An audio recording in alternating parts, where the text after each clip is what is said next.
নমস্কার সকল মোহন প্রেমী মানুষেরা, আমি প্রীতিশ, মোহন মায়ের এক সন্তান। আশা করি আপনারা সবাই ভালোই আছেন। নিয়ে চলে এলাম আরও একটি নতুন ভিডিও। তো আজকের ভিডিওটায় ফরমেশন নিয়ে আলোচনা করছি। তো ফরমেশন নিয়ে বলতে গেলে আজকের যে ম্যাচটি আছে ইন্ডিয়ান এয়ারফোর্সের সঙ্গে, আর্মি না, ইন্ডিয়ান এয়ারফোর্সের সঙ্গে যে ম্যাচটি আছে সেইখানে কীরকম প্রথম একাদশ কীরকম নামতে পারে সেটা নিয়ে একটু আলোচনা করি। না, গোলে তো আমাদের এখন তিনখানা অপশান। হ্যাঁ, ডুরান্ডের দুজনকে যে রেজিস্টার করানো হয়েছে, ধীরাজ সিং এবং জাহিদে বলে, সে দুজন হচ্ছে রাজা বর্মন এবং অভিষেক বালওয়ারি, এবং অবশ্যই বিশাল কায়েত তো ছিল। তো বিশাল কায়েত যদি পুরো 100% ফিট থাকে তো বিশাল কায়েতই স্টার্ট করবে, না হলে তো রাজা বর্মনকে দিয়ে স্টার্ট করাতে হবে একান্ত। কিন্তু আমার মনে হয় না সেটা 100% ফিট নেই, কিন্তু প্র্যাকটিস থেকে মনে হচ্ছে পুরো ইন্টেন্স প্র্যাকটিসেই তিনি আছেন, একদম পারফেক্ট ফিট। 100% না হলেও মোটামুটি 90% তো সে ম্যাচ ফিট হয়ে গেছে। তো সেই বিশাল কায়েতই খেলবে।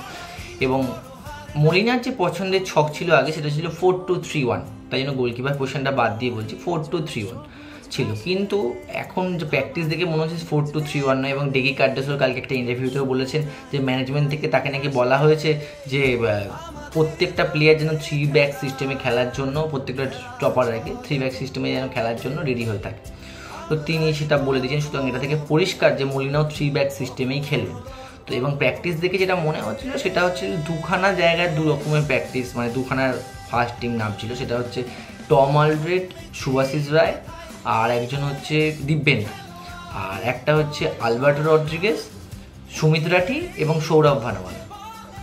তো এই তিনজন করে বলতে পারেন, হয়তো এরকম দেখা যাবে প্রথম হাফটা টম অলড্রেড, তারপর শুভাশিস বোস এবং আরেকজন কি আছে বললাম, দিব্যেন্দু বিশ্বাস খেললো, এবং পরের হাফটায় আলবার্টো রড্রিগেজ, সুমিত রাঠি, সৌরভ ভানুওয়ালা, তিনজনের কিন্তু নামিয়ে দিতে পারবে না, 5টা সাবস্টিটিউশন করা যায়।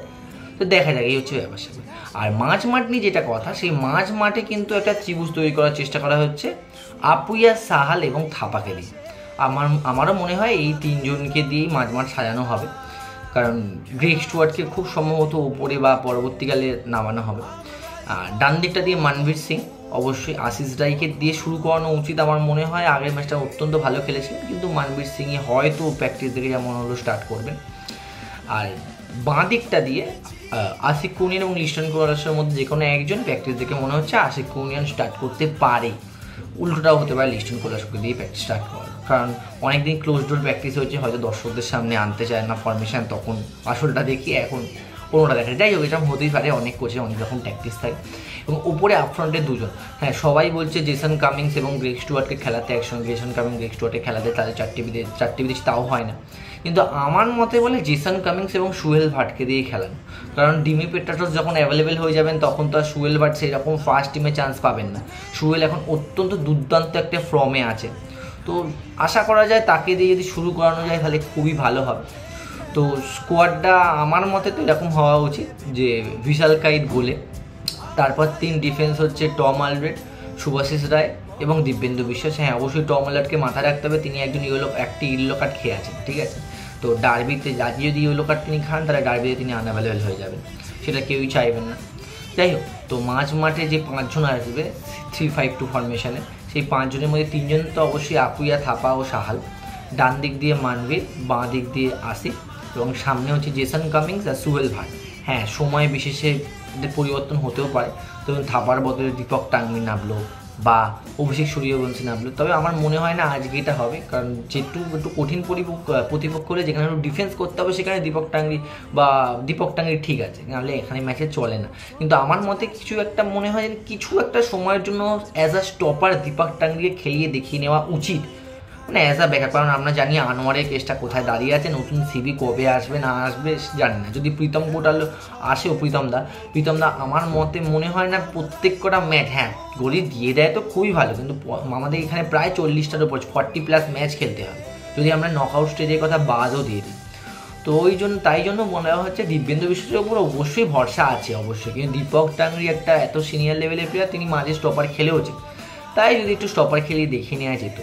হ্যাঁ, মলিনা এখন সেই আলট্রা ডিফেন্সিভ ফরমেশনে তো প্র্যাকটিস দেখে মনে হলো তিনি কোচিং করাচ্ছেন না, তিনি মনে করছেন একদম সঙ্গে বল পেয়ে দিয়ে ছোটো পাস খেলে ত্রিভুজ তৈরি করার চেষ্টা করছেন নিজেদের মধ্যে।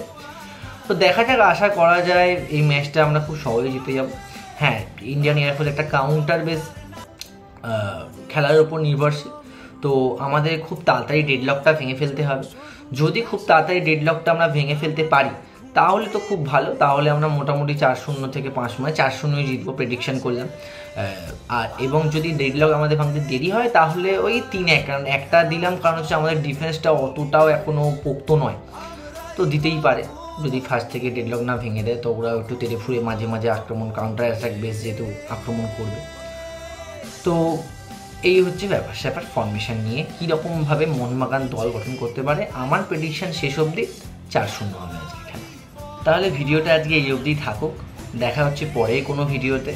এই ভিডিওটা ভালো লাগলে লাইক, কমেন্ট এবং শেয়ার করুন। চ্যানেলে নতুন হলে চ্যানেলটাকে একটু সাবস্ক্রাইব করে পাশে থাকুন।